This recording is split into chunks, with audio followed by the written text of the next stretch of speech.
Hi అందరికీ.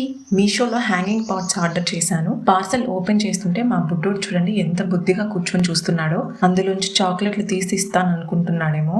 ఏదైనా order వస్తే మనమేమో కానీ పిల్లలు మాత్రం భలే ఎక్సైట్ అవుతారు. 345 రూపీస్కి మొత్తం 12 పాట్స్ వచ్చాయి. డైరెక్ట్ మట్టి వేయకుండా ఇందులోనే వేరే చిన్న కుండీ పెట్టి హ్యాంగ్ చేస్తే వాటర్ పోసినా నీళ్లు కింద పడకుండా ఇందులోనే ఉండిపోతాయి అనే థాట్తో ఇవి ఆర్డర్ చేశాను. కానీ ఇందులో చిన్న పాట్స్ మాత్రమే పడతాయి అండ్ హ్యాంగింగ్ గ్రిప్ కూడా పెద్దగా లేదు. ఎక్కువ బరువు పెడితే ఇలా పడిపోతున్నాయి.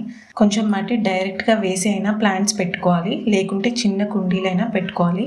కానీ చూడ్డానికైతే చాలా కలర్ఫుల్గా అందంగా ఉన్నాయి. సో నేను రిటర్న్ చేయట్లేదు. తెలిసిన వాళ్ళ ఇంటి దగ్గర ఈ షో ప్లాంట్ ఉండింది.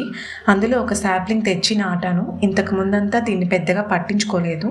కానీ ఇప్పుడు అనిపిస్తోంది ప్రతి ప్లాంట్లో కూడా ఒక అందం ఉంటుంది. అది బుషీగా పెరిగినప్పుడు మనకు బాగా తెలుస్తుంది. మీకు ఈ వీడియో నచ్చితే లైక్ అండ్ సబ్స్క్రైబ్.